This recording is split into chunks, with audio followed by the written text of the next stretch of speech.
Did you know that the crazy powers of the level 5 Espers might actually have a hidden meaning, which changes everything for their characters? Not only are their psychic abilities cool as hell, because they are based upon real life physics, and boast serious firepower, but I also have a theory regarding the reasons why each level 5 have their specific powers. That their Esper abilities might just represent their personalities, or even their greater selves as a whole. And yes, I do have some evidence to suggest why. I ain't just pulling things out of my ass to sound insane. Let's get started by talking about the principles behind Esper powers. One of the main components behind why Esper powers work is a concept known as a personal reality. Essentially, Espers are able to perceive the external world in a completely different way than normal humans, thanks to the mind-altering drugs and experiments they go through to develop powers. This is known as a personal reality, as it is the reality that exists in their mind, which they can apply to the macroscopic world to alter reality, in the form of manifesting their unique power in the world.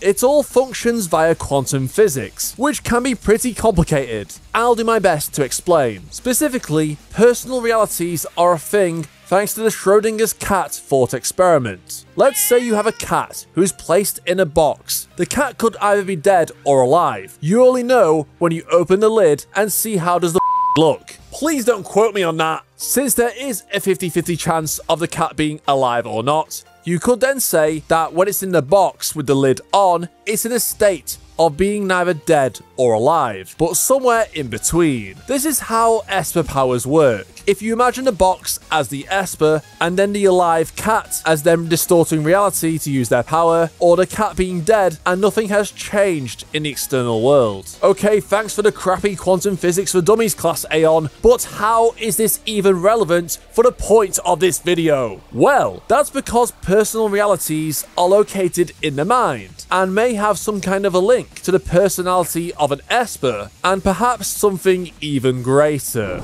Each Esper is limited to only one personal reality, meaning they have access to just one specific power, and cannot use multiple ones. In that case, what the hell is even the criteria for why certain Espers get their specific power over something else entirely? Like, why did Accelerator get the broken as hell vector control power instead of Uiharu's crappy thermal hand ability to slightly heat up objects? Multiple factors seemingly come into it, such as intelligence, potential, genetics, the quality of the experiments, or the scientific knowledge, amongst other things. But what about personality? Since everyone has a unique persona, then surely that could cause the drastic differences in each Esper's power. But at the same time, some Esper powers are more common than others, or are variations of the same type of power, like how there are a load of different teleporter Espers or Electromasters. Therefore, how do we explain that then, if everyone's personality is unique? Well, it is revealed in the Index light novel the artificial Espers of Academy City were modelled after the magic system of Thelema, due to the influence of board chairman Aleister Crowley, a legendary magician who defected to the magic side to pursue science. Due to this, it is likely the case that personal realities represent what is known as the true will. In Thelema, the true will is essentially the individual's greater purpose in life. It is not something that somebody can simply choose, as it is determined by the interplay between the self and the external universe.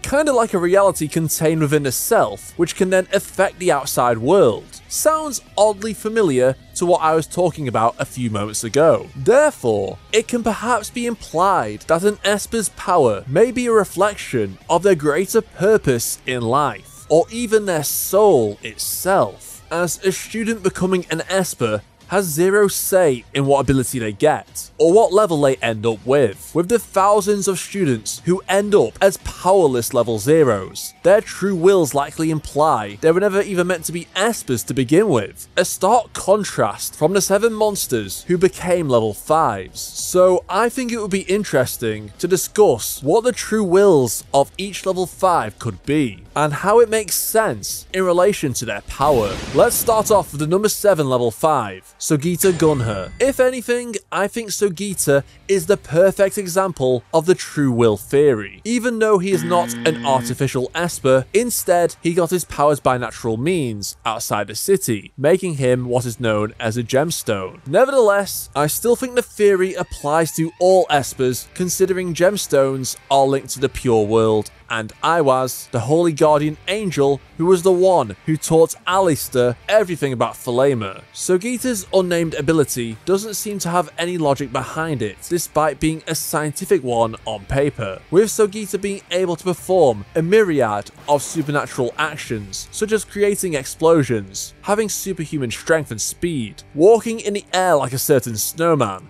and being able to punch lightning to the ground. Perfectly logical, right? And this is all fueled by Sogiita's guts. Yep. All this craziness is explained by an emotion or feeling rather than a specific aspect of physics. In fact, it is Sogiita's delusions that directly power him, whether he believes he is a wannabe superhero who can fend off attacks and even copy other abilities. Sogiita's delusions likely ties directly to his true will, as Sogiita's power represents his will to become a hero of guts who inspires those around him. And with enough guts, he would be able to conquer any foe, becoming the ideal hero he has in his mind. Sogiita's personality represents this too, as he is very determined and doesn't back down from any challenge. But at the same time, he can be very dense at times and often doesn't think before moving, as he is so obsessed with guts that it must cloud his mind. Therefore, with Olorus implying that if Sogiita understood himself and his own power more, he could perhaps even rival a magic god, possibly hinting that Sogiita's eccentric demeanor shows he is on the path to achieving his greater destiny of being the god of guts. Moving on to the mysterious 6th rank level 5, Aihana Etsu. Aihana's power also coincidentally ties in with the concept of true will rather well, but in a different way to Sogiita, as if we are to believe what Aihana said to Toma in Genesis Testament Volume 2, then their power allows them to turn another person into their ideal self. Yep, this has Thelema written all over it, but seemingly this power only works on others and not Aihana, and we don't know the exact capability or the extent of the ability, since Toma was like, nah, I'm good, and rejected it. If we take what Aihana said as fact, then perhaps their ability allows another person to instantly achieve their true will, or maybe it can change their true will entirely according to the fit of what the person views as their ideal self, which is kinda insane considering we are talking about fate and destiny here.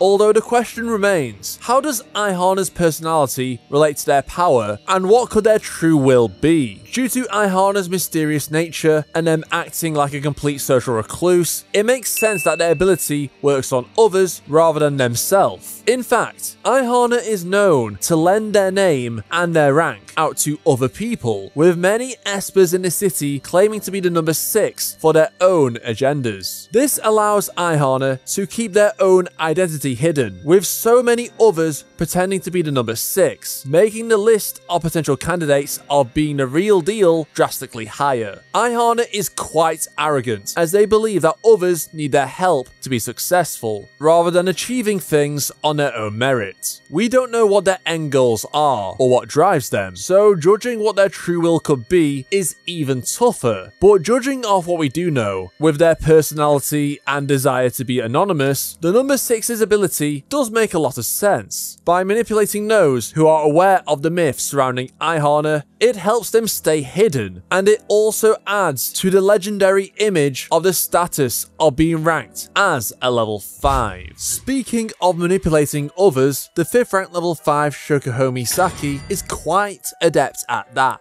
With her mind-controlling mental art ability, she can make others do what she wants and can even influence memories. Misaki's relationship with her power is an interesting one, as she is a character that gets judged by others because of the unsettling nature behind her power, as she can control others around her or even you, and you wouldn't even realize it. Although I'm pretty sure some of her fanboys would love the opportunity to serve their queen for eternity. With the stigma surrounding her power, is Misaki an evil manipulator that simply wishes everyone to bend to her will? Not quite. Just like Adam Sandler in Click, I'm sure everyone wishes they had more control over their lives, as we can't predict the future, prevent some kind of tragedy, or make ourselves happy at a touch of a button. To some extent, Misaki does wish she could control everything around her, but at the same time she doesn't. And this moral conflict of whether to use her power or not is what makes her character intriguing. She does genuinely value those close to her, and when controlling them, she feels a great responsibility, which can turn into a burden if something goes wrong. The loyal members of her clique understand that Misaki values them as human beings instead of tools, due to the compassion she shows for them, when she could easily act as an evil dictator if she wished. But at the same time, Misaki does use her ability in controversial ways at times, such as when she temporarily erased the memories of Misaka's friends, justifying this action by wanting to keep them safe from harm. Despite her excuses, using this power in such a way can be a contentious issue. This dilemma surrounding mental out represents who Misaki is perfectly, as she wants greater control over her life, but at the same time, she doesn't want to live through an artificial reality where everything bends to her will, like with the tragic death of Dolly, where she was unable to save her friend from illness, despite being a level 5 Esper, or in New Testament Volume 11, where she used her power hoping to ease the pain of Kamijo Toma, who risked his life protecting her, only to overexert her ability upon him, causing him to lose his memories of her, and at the same time, being unable to remember Misaki after every encounter they have. If Misaki exerts her control upon others too much, then perhaps they might meet the same fate as Toma. Misaki wishes the boy she loves could remember her, and theoretically, she could just turn Toma into her doll, and basically make him do whatever she wants. But Misaki isn't like that, as she values real human connections above all. I believe this conflict between being in control and letting natural events occur is what defines Misaki's true will. It is also interesting that only Toma's memories of Misaki alone were affected. Like, is that just a plot contrivance so Kamachi can force this tragic love story? Or if we take the viewpoint that mental out equals Misaki's own essence or true will, then it makes much more sense. It is because mental out represents Misaki's true will, or her greatest self, which could be the reason why the damage to Toma's brain focused on Misaki specifically. But that's just a theory, a Toaru theory. Next we have Mugano Shizuri, the 4th rank level 5, with the Meltdowner ability, where she can produce electron beams which are neither a particle or a wave, which atomizes matter upon contact. Given Mugano's savage personality and equally terrifying ability, I think the meaning behind her power is pretty self-evident. Destruction. Yep, Mugano is pretty unhinged. She won't hesitate to murder her enemies or even her own comrades if they have the audacity to betray her, meaning her Meltdowner is the perfect tool to enable her murderous tendencies. So what? That's it? Her true will is just to be a psycho that everyone on Twitter simps for? Maybe. But Aeon, what about her character development in New Testament? While she still probably wouldn't mind killing genuinely bad criminals if given the chance, Mugano has mellowed out a lot more. She's not entirely evil now. Therefore, has Mugano's true will changed? Well, that's not technically possible, as your true will cannot be changed, as according to Philema, it is your greater destiny in life. Whether you choose to follow it or not is up to you. As the real-life Aleister Crowley said, the most common cause of failure in life is ignorance of one's own true will, or of the means to fulfill that will. A man may fancy himself a painter and waste his life trying to become one, or he may really be a painter and yet fail to understand and to measure the difficulties peculiar to that career. I think what helps clarify Mugano's character clearer and what defines her actions are from the recent volumes of the Index light novel, and I believe once we get more volumes in the future, we will only learn more. as despite popular belief, Mugano does care about her comrades, but she feels super insecure about being betrayed no matter the circumstances. Just ask Frenda. Ironically, we learn that Mugano's power was intended to be much greater than what it ended up, with the hope being that an Esper who could freely control electrons would be developed at the lab. Therefore, clearly fate had other plans for Mugano. Instead of being the chosen one who could control electrons without limit, she was instead given the lesser, yet still impressive, melting beams of doom. There's gotta be a reason for this. Perhaps Meltdowner also acts as a warning to others to make sure they don't get on her bad side, as Mugano herself was rejected by her own Esper development project, despite being a level 5. Maybe it's because she felt betrayed herself, or was seen as a failure by Ainame Caroline, the scientist who led Meltdowner's development, which could be the reason why Mugano feels so touchy over others betraying her, which then led to Frenda's death. Even in New Testament, Mugano's power still acts as a destructive warning to others, while at the same time representing the unsettling nature of her past. All this talk of abilities is making me think I should just create a video explaining all level 5 Esper powers rather than all the separate ones I made. Like the video and subscribe if you would like to see it. Now we have Misaka Mikoto, the 3rd rank level 5, who can freely manipulate electricity, magnetism, electromagnetic waves, amongst other applications. I think Misaka's power is the most ambiguous when it comes to assessing her true will. Like, how does being Pikachu in anime girl form imply for her personality or grander destiny? I mean, it is perfect if you want to be a tsundere who enjoys zapping their crush constantly, but seriously, has my theory fallen flat at this stage, or do I need to do a hell of a lot of reaching for it to make sense? I don't know. Rather than looking at Misaka's character and her goal in life, basically her trying to get into Toma's pants, instead, I think we need to look at the purpose of her character in the greater narrative of Index. Specifically, what Aleister Crowley thinks of her considering he founded Thelema. Misaka's purpose was simply to be the foundation for the Misaka network, as the level 5 who will be cloned thousands of times to create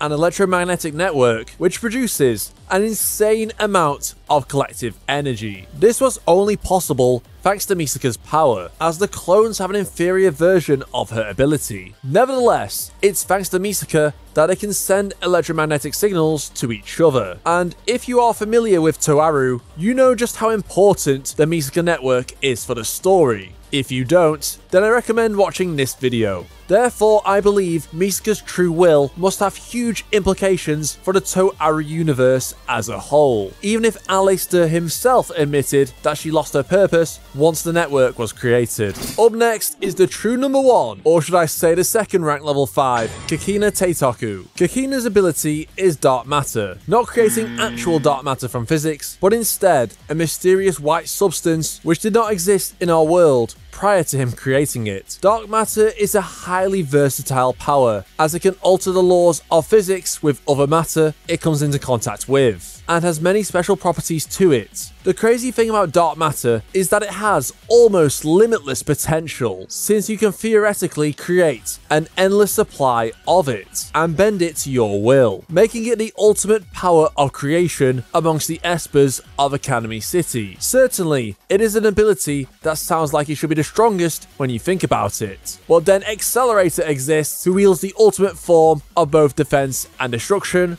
but more on him later. This mirrors how Kakina feels overshadowed by Accelerator being the number 1, who he wishes to replace as the top rank. In the Dark Matter manga, we learn that Kakina wishes that laws didn't apply to him, in the context of desiring something beyond the rank of number 2, and existing as an entity away from the system of Academy City, which is why he was so desperate to negotiate with Aleister so he could free himself from the rank which shackles him. It's crazy how this aligns perfectly with how dark matter works, as it exists outside of the known physical laws, so Kakina pretty much wants to be dark matter itself. And spoilers for New Testament Volume 6, he does achieve just that, returning to the story with a dark matter body. With his upgraded power, he boasts that he has finally gotten what he wanted, with him now believing that he is beyond the realm of level 5. But just like Icarus going too close to the sun, Kakina's power becomes his biggest weakness, as the dark matter he created ends up overthrowing him and replaces Kakina with Beetle 05, who is the good guy version of him. Beetle 05 seems to not care about the status of ranks, and is able to protect those around him, unlike the original Kakina. Therefore, it could be argued that Kakina did indeed follow his true will successfully after all. Last but certainly not least, we have Accelerator, the number 1 level 5. His OP as hell ability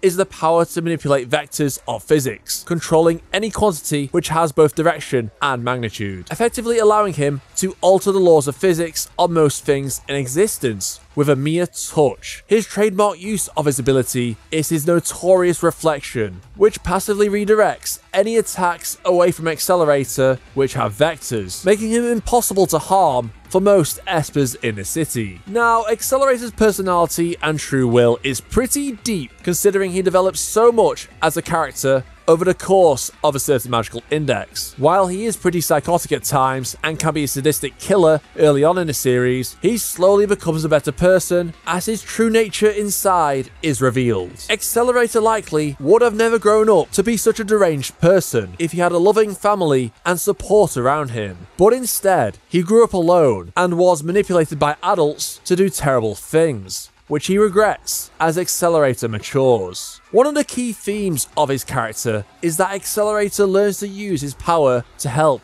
or protect others rather than just kill, as he was under the impression that causing mass destruction was the only thing it was good for. So I don't believe Accelerator's true will is simply to cause harm to others, even if his power is well suited for that. Perhaps that is the message behind his power and his true will as a whole. Accelerator desired absolute power as a level 6 Esper, so no one would dare to challenge him. He could then live in peace and wouldn't have to harm others again. But Accelerator was under a false impression, as he ended up causing so much suffering due to his lust for power, and there was no guarantee that being a level 6 would solve all his problems, as what Accelerator truly wants is a family and to be accepted by society as a human being. And with his crazy power, he is definitely more than capable of using it for good, like when he saved an unborn child or stopping Fuyama's nuke from hitting the earth. But I can completely understand why Accelerator was under that false impression that vector control could only be used for bad things, as his power technically